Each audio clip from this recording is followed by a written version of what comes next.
The aphorism hangs in the air, simple and severe, a verdict delivered not in a shout but in a whisper that somehow carries further than any noise could. Culture isn't what you say, it's what you do. We encounter this truth everywhere, a ghost in the machinery of our lives, and we nod in intellectual agreement.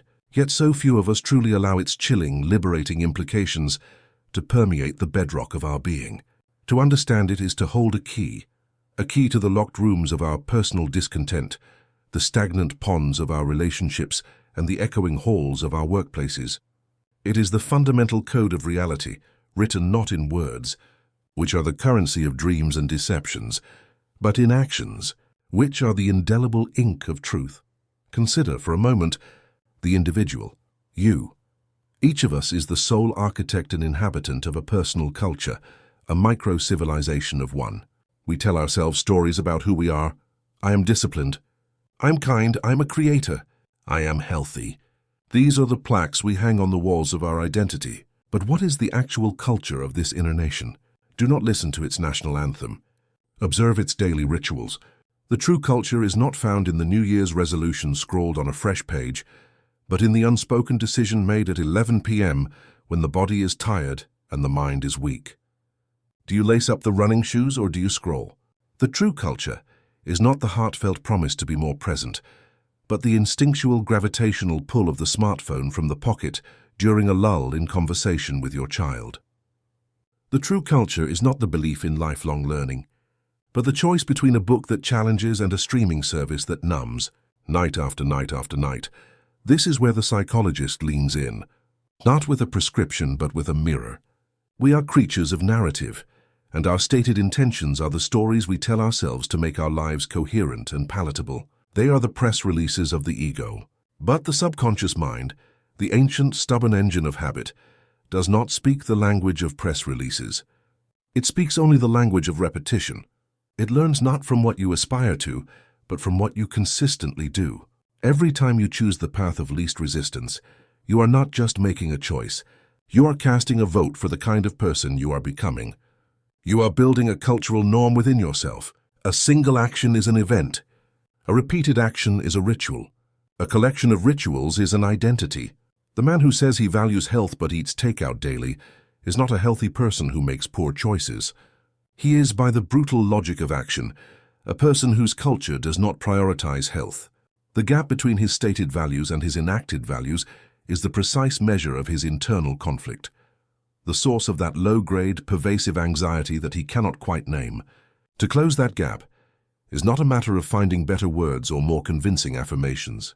It is a matter of engineering new, tiny, sustainable actions and repeating them until they become the new, unspoken law of the land. This principle, so powerfully applied to the self, expands fractally into the space between us, the realm of relationships and family. Every family, every partnership has a culture. We may articulate its ideals in framed mottos. We are a family that communicates. We support each other unconditionally.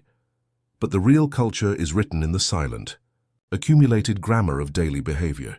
It is the tone used when someone is late for dinner. It is the default response to a piece of bad news. Is it a problem to be solved or a pain to be held?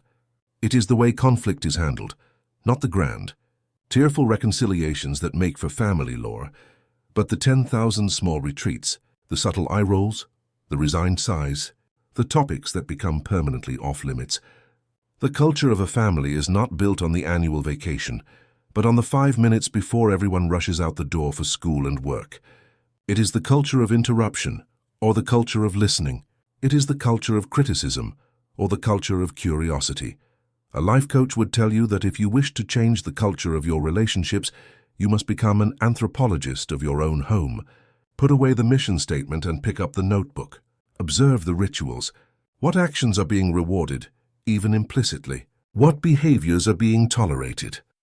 The father who says, "In this house we are honest," but flies into a rage at any minor confession, has not created a culture of honesty.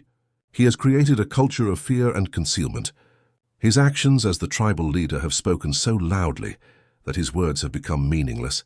Changing this requires a deliberate, often awkward recalibration of action.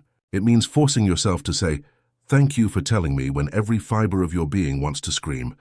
It means putting your own phone in a drawer during the evening, not because you announced a new policy, but because you are physically modeling the value of presence. The culture will shift not when new rules are declared, but when new consistent behaviors become the unspoken expectation, the new normal.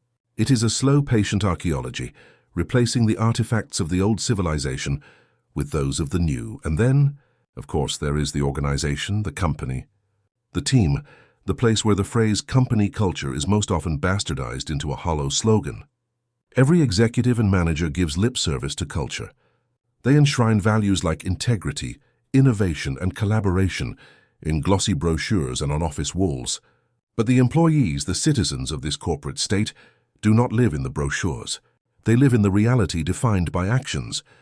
The true culture is the sum of all promoted behaviors. Who gets rewarded?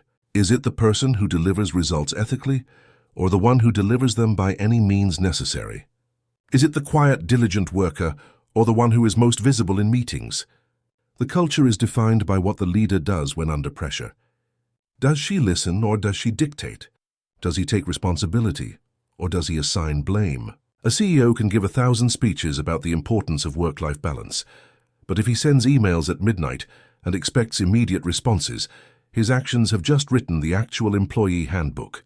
The culture is one of perpetual anxious availability. The author, the storyteller, understands that this dissonance is the source of all great drama. The tragedy of the leader, who preaches compassion but rules with fear.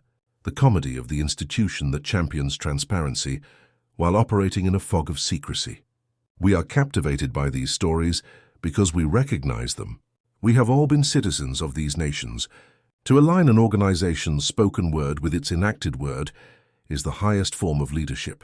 It requires a ruthless commitment to auditing not what is said, but what is systematically done. It means promoting the unassuming employee who consistently helps others over the charismatic star who hoards credit. It means killing a profitable project because the method of achieving it violated a core value.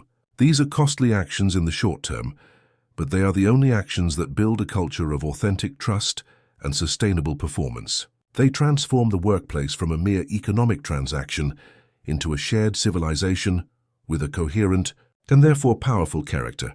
Ultimately, this relentless focus on action over articulation is not a cynical dismissal of ideas or language. Words are the compass. They point us toward our desired destination, the person we wish to be, the family we wish to nurture, the company we wish to build.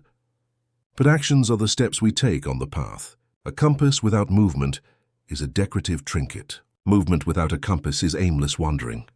The power lies in the alignment, in making the steps so consistent and true that they render the constant checking of the compass redundant. The culture of your life, in the end, will not be the story you told. It will be the story you lived. It will be the sum total of your small, repeated, unheralded deeds. The patience you practiced in traffic, the kindness you offered a stranger, the integrity you maintained when no one was watching, the forgiveness you chose instead of resentment, the effort you exerted when you were tired, the truth you spoke when a lie was easier. These are the threads with which the tapestry is woven. They are quiet. They rarely make headlines in the newspaper of your mind, but they accumulate with the force of geology, layering upon one another until they form the unshakable continent of your character. So listen less to the speeches you give yourself and to the world. Watch your feet. Observe your hands. For in the endless, humble procession of your actions, you are not just participating in a culture. You are authoring it, one irrevocable deed at a time, writing the epic of your existence in the only language the universe truly understands.